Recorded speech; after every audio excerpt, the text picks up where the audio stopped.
This UCSD TV program is a presentation of University of California Television for educational and non-commercial use only.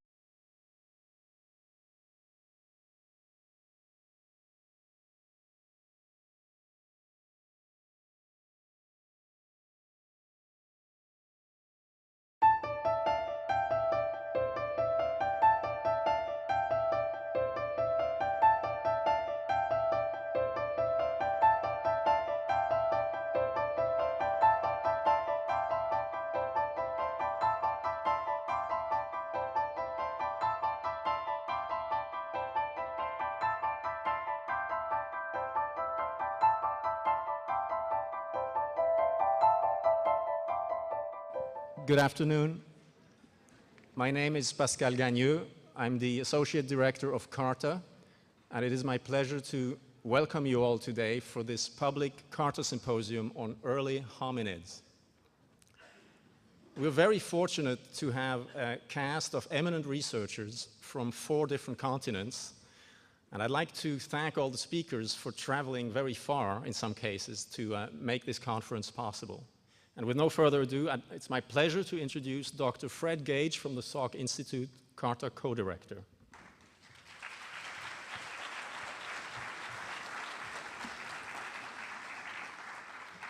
Thank you, Pascal, and I'd like to add my welcome to you all. So CARTA actually is the Center for Academic Research and Training in Anthropogeny.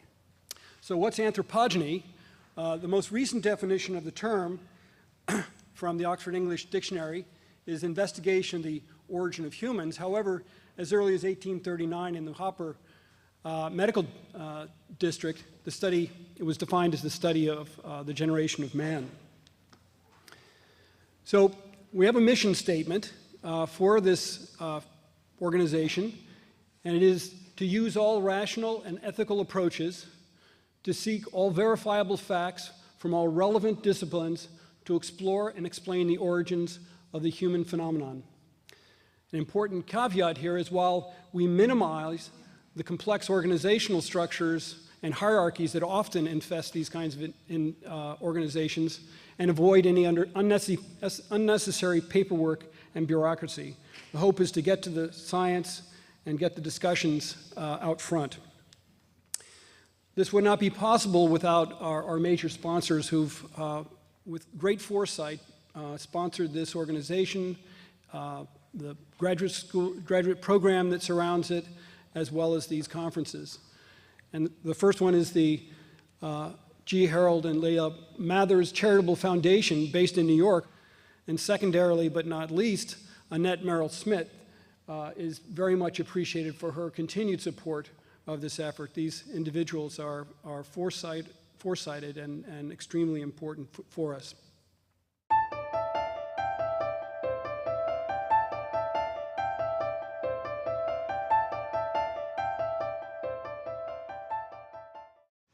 Skeletons, as you know, are rare. Crania, as you've heard, are rare. Teeth are very common in the fossil record relative to other elements, because they resist decay and destruction so well. There's good news and bad news in that. The good news is there are lots of teeth from lots of individuals, not just one female. The bad news is it takes an extraordinary amount of work to squeeze biological information out of these hard tissues.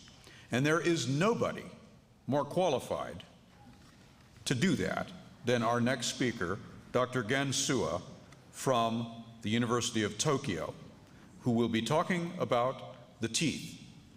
But there's more. He was also pivotal, not only to the reconstruction of the cranium, but also the analysis of the rest of the skeleton.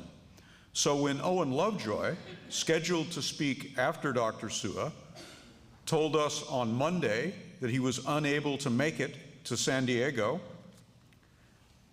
I contacted Gen in Tokyo and asked him whether on his flight across the Pacific he might be able to do more than just his talk, but also Dr. Lovejoy's talk, to effectively morph into Lovejoy and talk about the postcranial skeleton. Nobody more qualified than Gen Suwa to do that. So you'll see him morph in about 20 minutes into Owen Lovejoy and talk about the rest of the skeleton. Welcome to San Diego, Dr. Gen Suwa. Okay, thank you very much. I will focus the talk on Ardipithecus Ramidus, which has somewhat considerably more available than the other earlier taxa.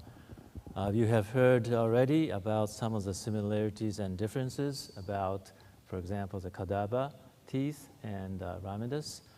However, taken in a broad perspective, compared to, for example, the African modern apes or Australopithecus, we think that we see broadly similar morphology and evolutionary grade.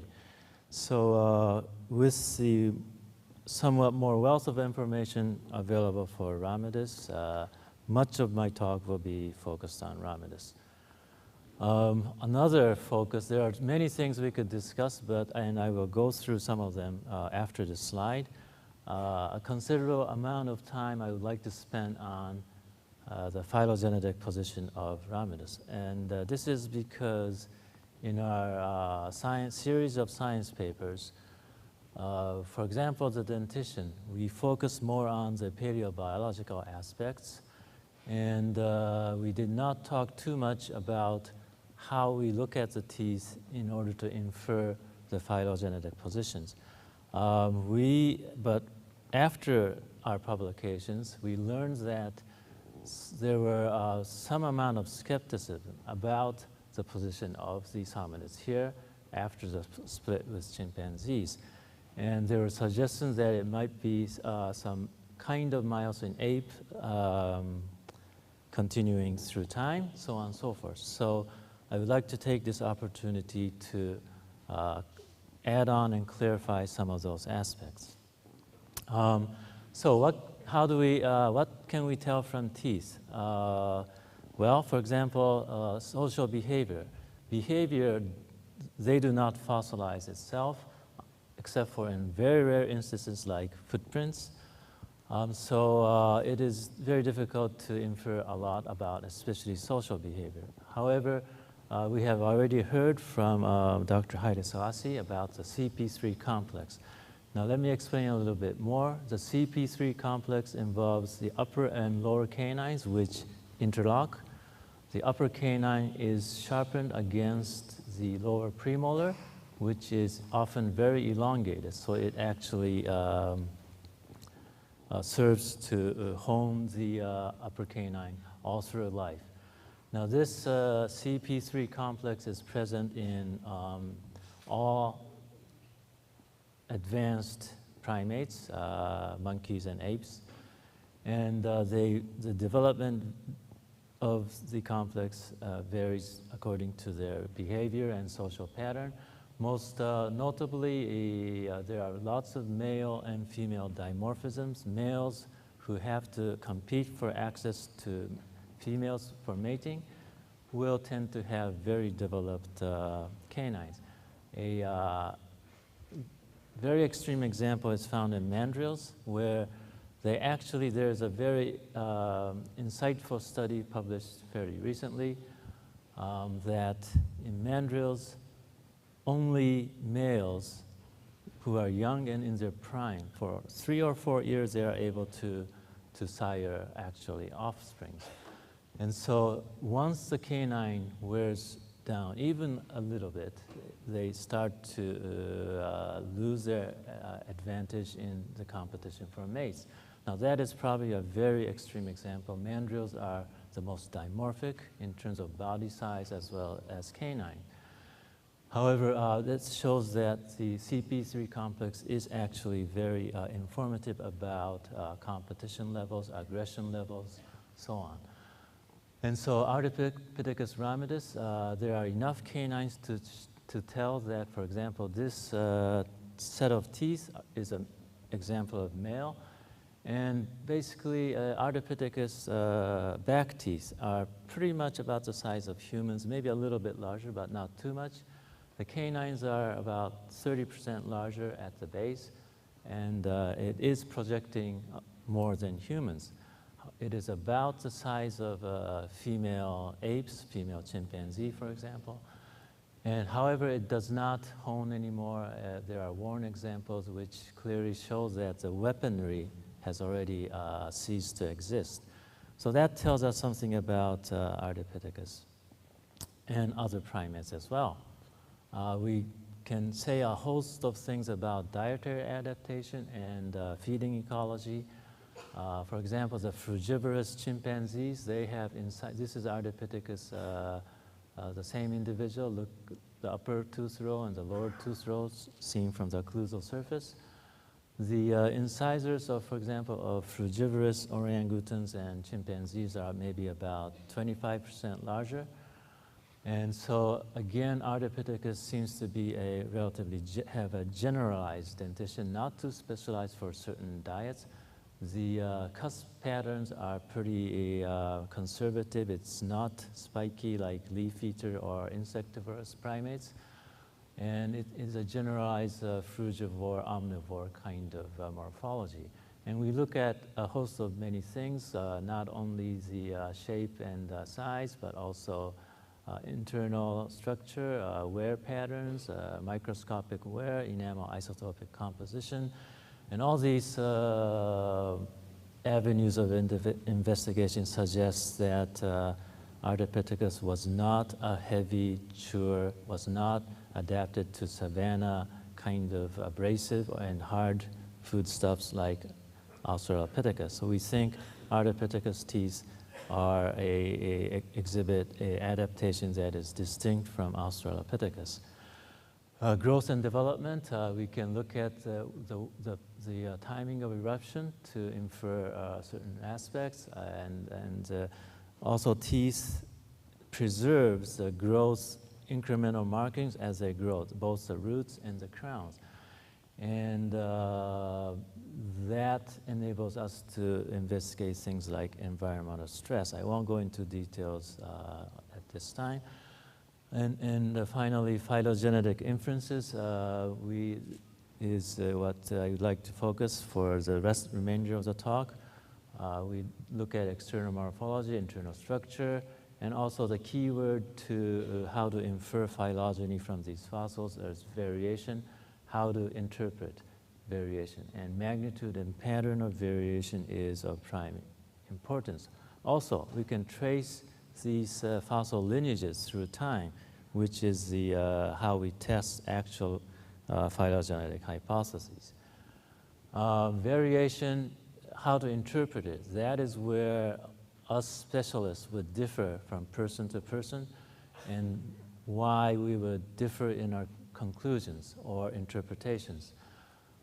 We spend a lot of time trying to input patterns of variation into our software up here, and before we output our conclusions. This, for example, are all the same tooth position of one Australopithecus species. I won't say which species because it doesn't matter for this purpose of discussion.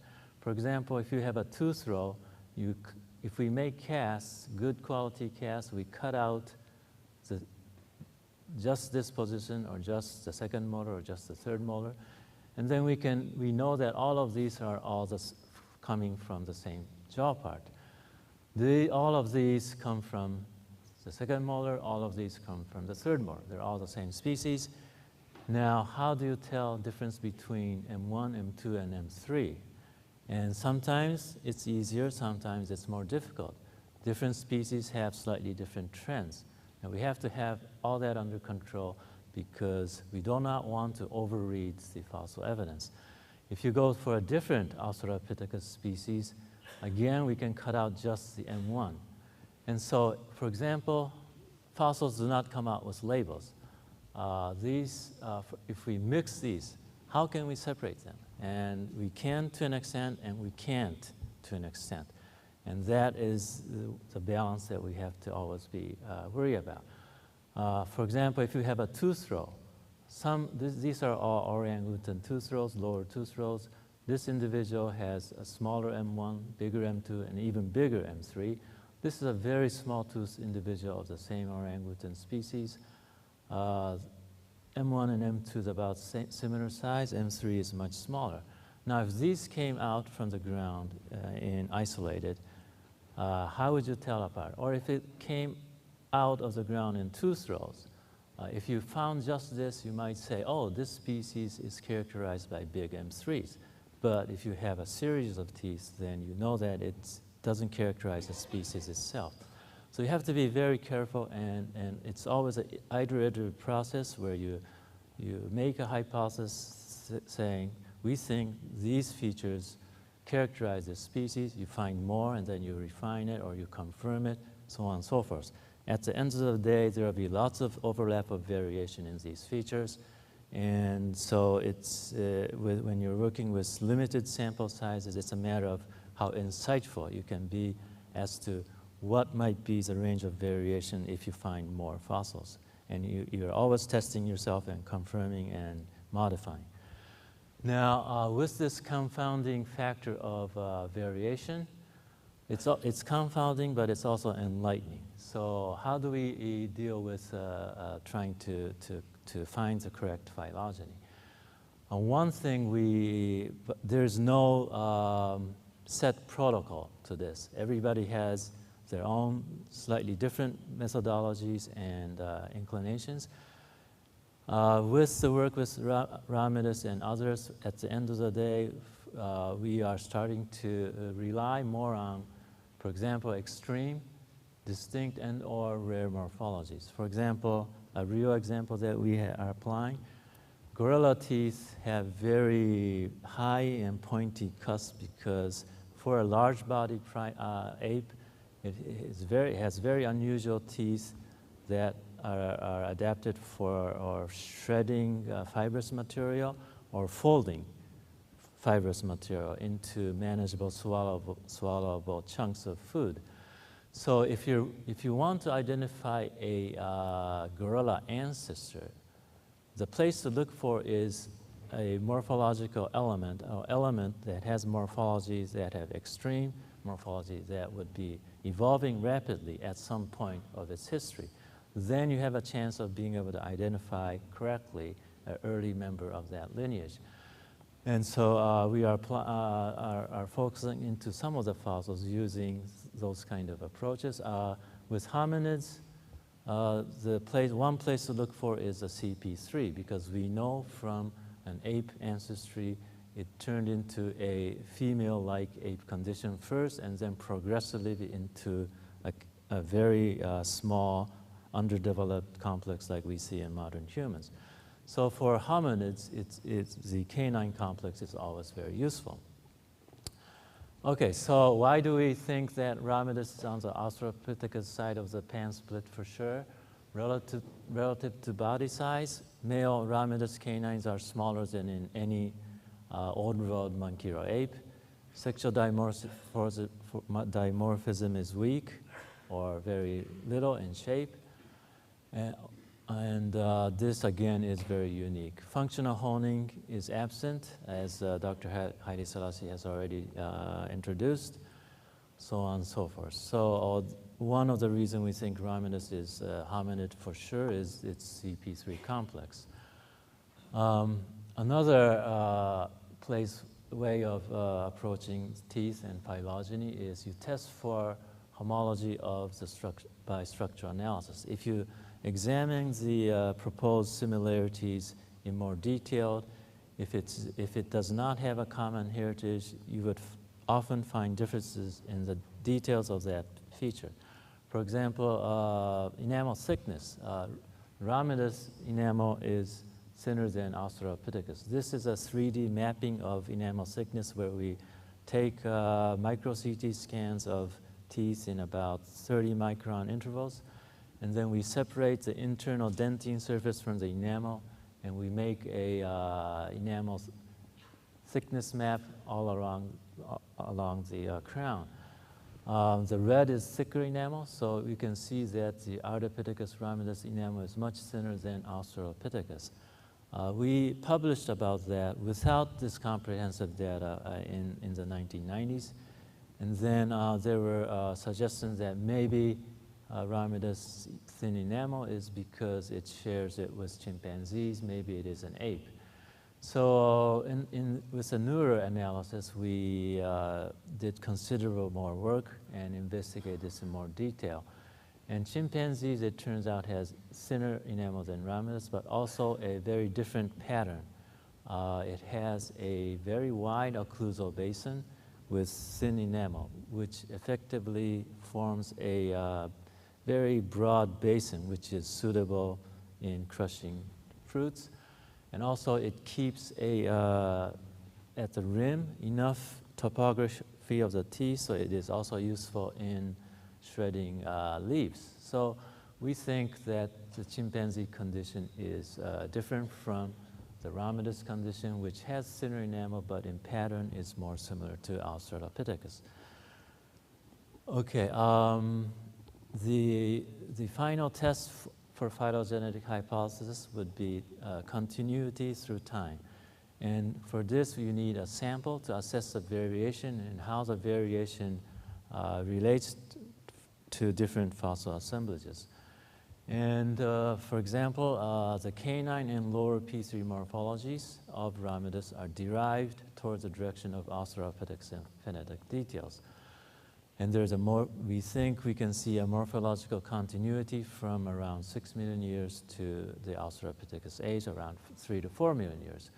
So we have already learned about the primitive Kadaba canine, which is basically at the female ape level of morphology. The Ramidus one canines get a little bit shorter. The basal size is about the same, but it still had very rugged lingual topography, reminiscent of the more primitive condition. When you get to 4 million year anamensis, sometimes you get similar ones, other times you get more flatter spatulate canines, and in afarensis it grades into even more spatulate and rounded corners, and so on and so forth. So we think we can trace the evolution through time, which also confirms or corroborates the phylogenetic hypothesis based on shared and not shared features. The same with the lower premolar. These are 3 examples of the Ramidus condition. This one is very asymmetric. And I don't have chimpanzees on this slide, but if we have chimpanzees, some will look very similar to that condition. This one is, from occlusal view, is relatively similar to that one, which is afarensis. However, if you look at from the side, it is much more taller and more primitive in that regard. This one is very similar to anamensis from occlusal view. Again, if you look at it from the side, it is a little bit taller, showing that it is not anamensis. However, we can see that there is enough variation and it grades into the Australopithecus condition. So at all the elements, we can see this kind of transition from Ramidus to Australopithecus.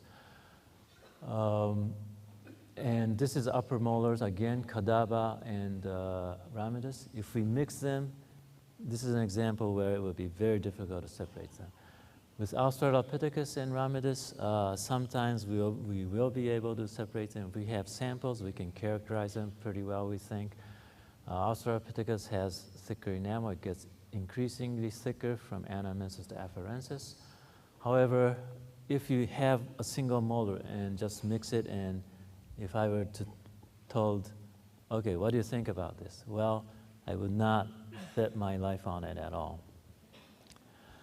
Okay, lower M3s, the same kind of thing. So to summarize, we think we see a transition from Ramidus to Australopithecus, at least in terms of the teeth. With the lower limbs, the foot, we have that whopping, grasping foot. The hip, we have a mosaic of features, hominid-like bipedal features, more primitive climbing features, as we have already heard. Some people think the 4.4 million Ramidus to 4.2 million Australopithecus transition would be too dramatic, given these body parts. The situation seems to be that the lower limb features, there may be a big change. Upper limbs, probably more subtle changes. And the dentition and parts of the cranium, the variation probably tends to grade into from Ramidus to Australopithecus. So we think that it still is not impossible that a 4.4 to 4.2 million transition may or may not have taken place. We cannot say that for sure, but we think that Ardipithecus Ramidus, the condition as a species, is a very good potential ancestral condition for the Australopithecus lineage. It could have split earlier than the Aramis Ramidus sample and then became Australopithecus. So to answer the question of what phylogenetic position Ramidus would have taken place, we think we can securely say it is after the pan split onto the hominid side. And this is a very basic question, but a question that we would like to have it cleared, because dependent on this position, the interpretation of everything else will change.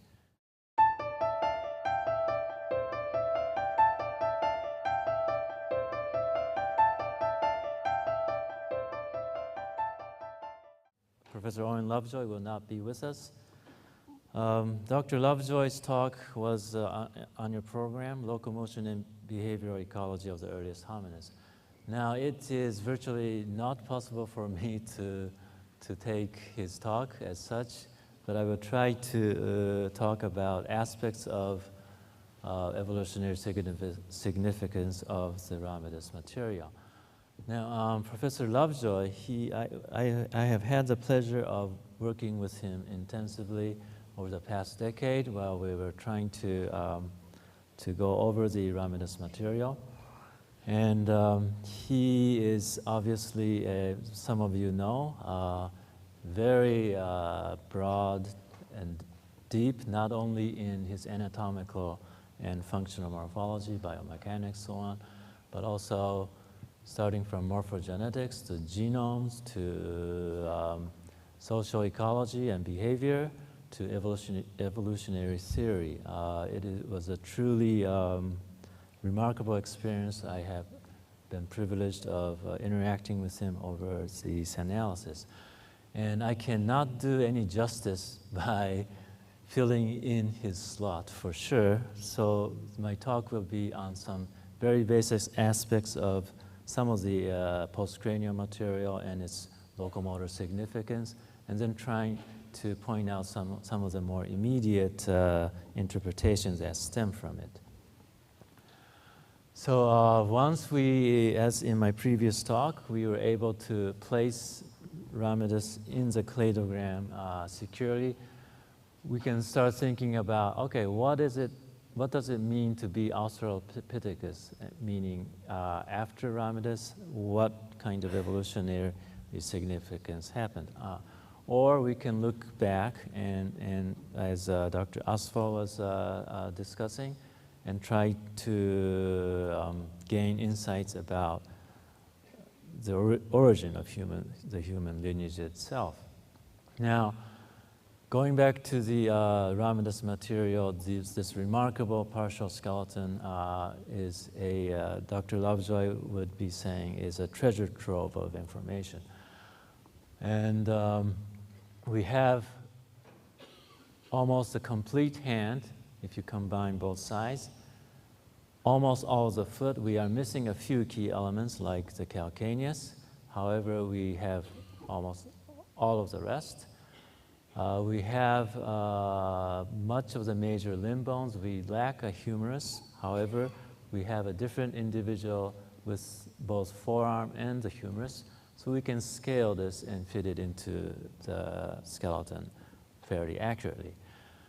We have much of the pelvis which is somewhat crushed, and we have received some amount of criticism for attempting an ambitious reconstruction based on the crushed material. However, the most important aspect of this, the pelvis, is preserved on the original itself, and we could say almost all of the things we said without this reconstruction. The skull is damaged, as we have just heard, but we were able to actually do a reconstruction based on the original pieces. So we have almost the whole body. We lack much of the axial skeleton. However, especially if we accept the phylogenetic position that we just discussed about, much of the Ardipithecus condition probably obtains to Ramidus as well. So this is a reconstruction image that we worked together with Jay Maternus, the natural history artist, and we feel it portrays the skeleton fairly accurately, even from a scientific viewpoint. We know that it was about 120 centimeters tall, or 120, maybe a little bit larger. The body weight we quote in our papers are 50 kilograms, and I have received comments from many people that, isn't that a little bit heavy for 120 centimeters? Was Ardi obese or what? And the answer is, don't worry about the number. We're talking, after all, we don't know the body mass. All we know is the size of the bones, and what we did is we tried to, because we have all these elements, we tried to come up with a balanced overall size factor of bony size. And if you plug that into a reliable regression, then the number becomes 50. But it doesn't mean it was really 50. Basically, it was chimpanzee size. So we have a chimpanzee size creature, but it had some differences from chimpanzees. We know that this fairly large individual was a female, because we have enough canines to be able to model the degree of canine dimorphism and establish probabilistically that this individual is a female.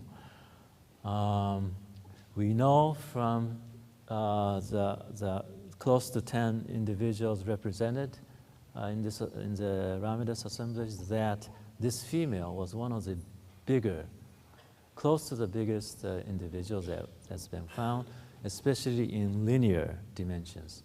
There are some similar length ones that are a little bit more robust, which are probably males.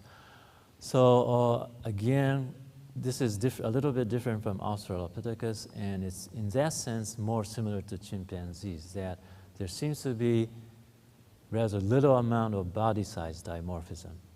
That males and females were not too much different, at least in linear body size. In terms of limb proportions, this red line is a line going from the shoulder joint to the wrist, and we take the same length to the hip joint, and it stops short of the ankle. So Ramidus Ardipithecus had a arm that was shorter than the lower limb, which is opposite the situation of chimpanzee, gorillas, especially gorillas and orangutans have much longer upper arms. So that is the entire overview of the skeleton. If we look at individual body parts very quickly, the hands, we already heard about the long hand and palm. The fingers are longer, but the palm is especially long. This is a bone called metacarpals, which are in here. And the chimpanzees have these elongated hand because of their climbing behavior and their suspensory behavior. They are very acrobatic in the trees. And being a large-bodied ape, being acrobatic in the trees, You need this kind of hand. Associated with this, if you look into details of these small bones in the wrist area, there are many features of the articulation and ligamentous attachments which are unique to these suspensory large-bodied apes. Ramidus does not show those features. On the ground, or even in the trees when walking on fours, chimpanzees put their knuckles on the ground, which we call knuckle walking, and in this kind of hand posture. This creates certain articulations that is very particular of this kind of locomotion. I can see here. And again, Ramidus does not have those features.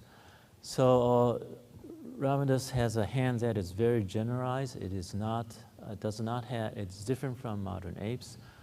A very dramatic showing of this is in this small bone called the capitate, which is right in the middle of the wrist. We can bend our hand like that, and these apes are less able to do this. We call this dorsiflexion. Dorsiflexion is not the part, is part of the repertoire of these chimpanzees because they have a more rigid articular system, and also the entire articular facet here is positioned differently. So we have a very flexible arboreal hand in Ramidus as opposed to a very strengthened, rigid, but useful in suspensory and climbing in chimpanzees. The foot, we have, it resembles chimpanzees in the big divergent big toe. However, the midfoot is rather structured so that it can still push off when it was walking bipedally. So it did not have a longitudinal arch. Our foot in Australopithecus has a toe that is facing more forward and it has an arch to push off. It did not have that, but it had a different kind of structure that allowed toe off on the lateral foot. Chimpanzees have very flexible midfoot area, which enables accommodation to various substrates. And so again, there are these differences. The pelvis, the upper pelvis is Australopithecus-like, and lower pelvis is primitive. We already heard about that. One thing that has not been introduced yet is about the lordosis. The short and wide pelvis enables these creatures to balance better when they are walking bipedally, but it also enables the spinal column to have a lumbar lordosis, so you have an upright posture. This enables the center of gravity to pass directly on top of the hip and knee joints over the ankle, so we can walk with extended hip and knees. And we think this was a case for Ardipithecus as well. The upper pelvis indicates that that was the case. Actually, modern apes, they are very good bipeds. Chimpanzees and bonobos, you see them on TV, they're just walking with backpacks on and everywhere. They just walk all over the place.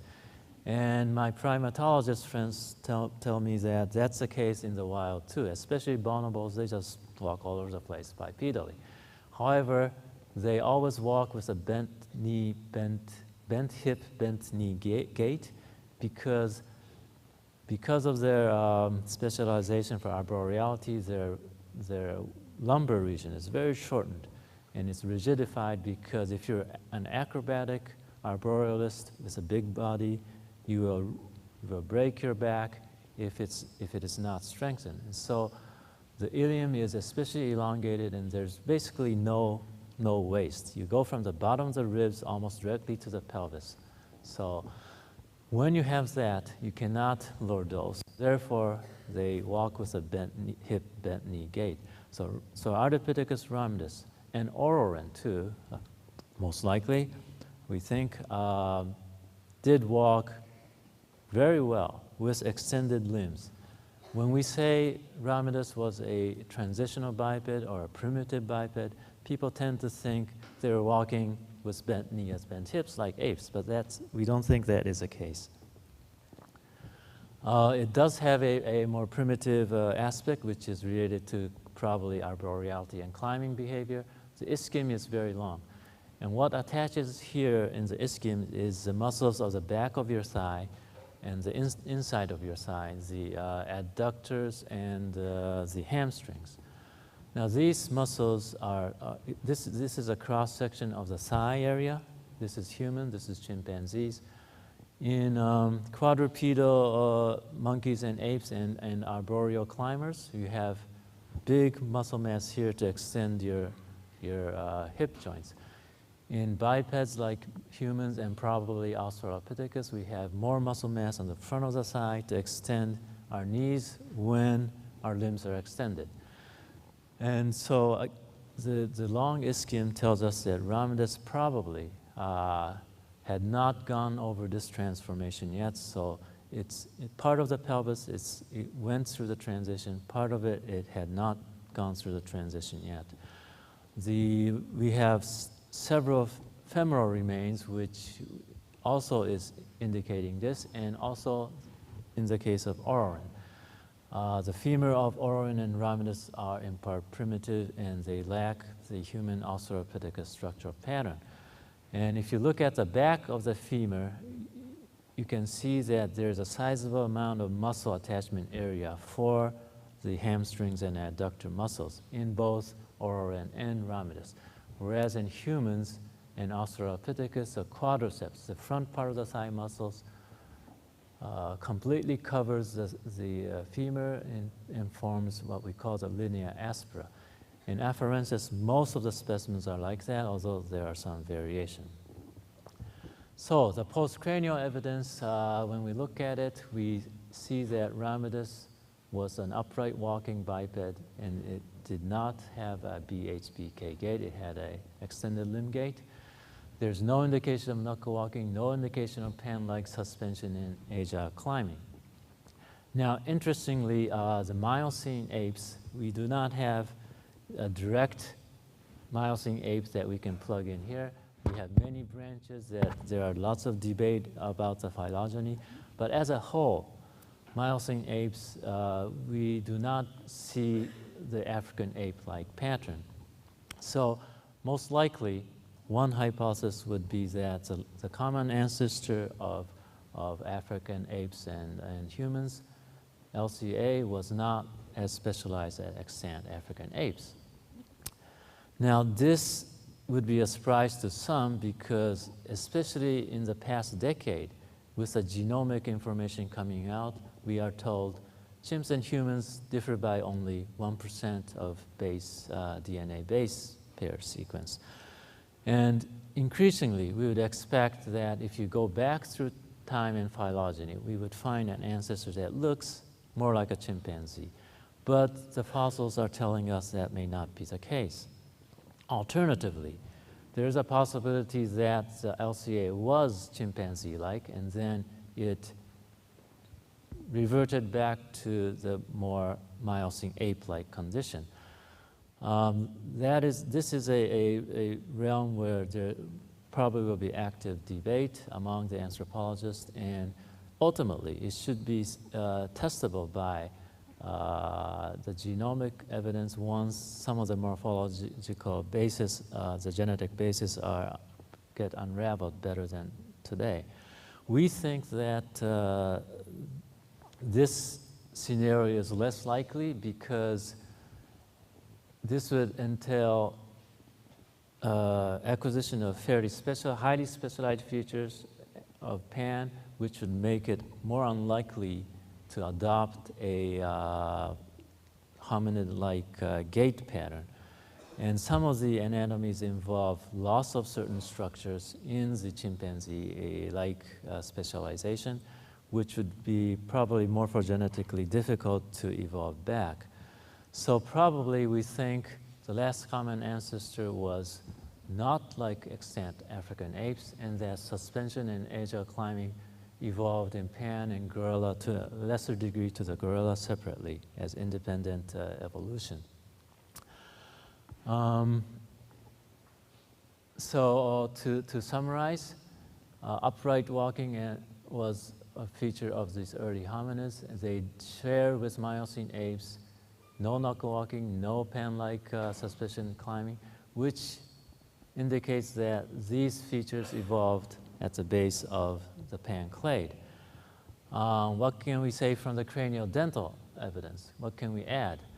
We have already talked about the omnivorous, non-specialized dentition of the early hominids, which in turn suggests that the incisor size and molar structure of pan was again a specialization on the African ape side, I mean the chimpanzee side. So it seems that there have been an arboreal frugivorous feeding adaptation that enhanced in the pan clade. What can we add to this from a more behavioral aspect? This time we find that certain features are shared by the chimpanzees, clade, and early hominids. Such features such as weak body size dimorphism, reduced lower P3 of the CP3 complex. This implies that these were present at the common ancestral node and behaviorally probably females were transferring out of the groups and males were in a single group was more related, which enables less competition among, less intensivity of competition among males.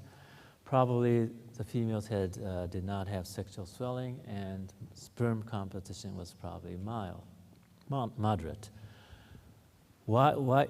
How do we infer these aspects? For example, if you look at the CP3 complex again, gorillas with very big canines, upper canines, have lower premolar. This is lower premolar size against upper molar size. Species like gorillas, which males have very large upper canines, also have large premolars to sharpen the upper canines.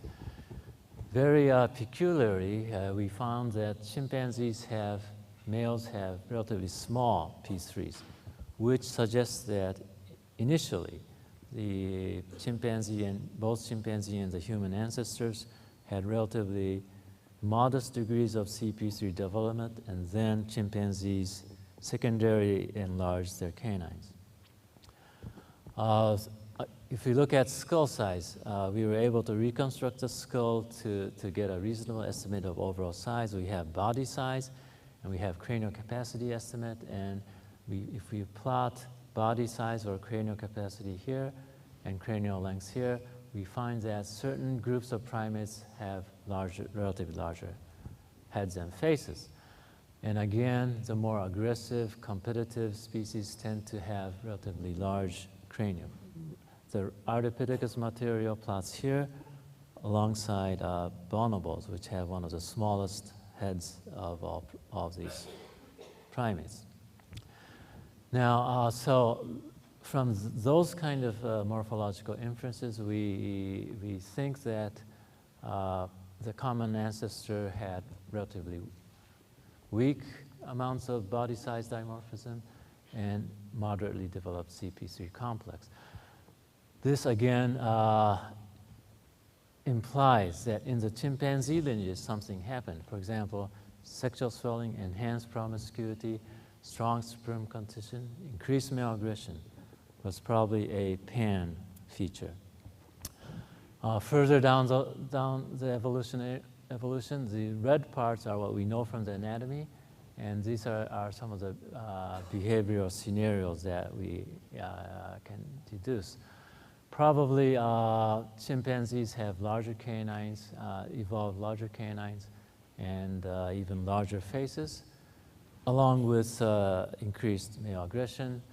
The bonobo lineage reduced both dental and cranial size, and they have very lower levels of aggression and a very unique reproductive parameters that enable this decreased aggression. And in the human hominid clade, we think that there was unique derivation of upright walking and loss of honing with the CP3 complex. Probably, and this, Dr. Lovejoy would have extensively discussed this from all aspects and from evolutionary theory, that probably this very human-like features evolved in line with, together with female reproductive crypsis, which enabled pair bonding and male parenting. Those are some of the major features are discussed extensively in Dr. Lovejoy's paper. Okay, it's about all for my talk. Thank you very much.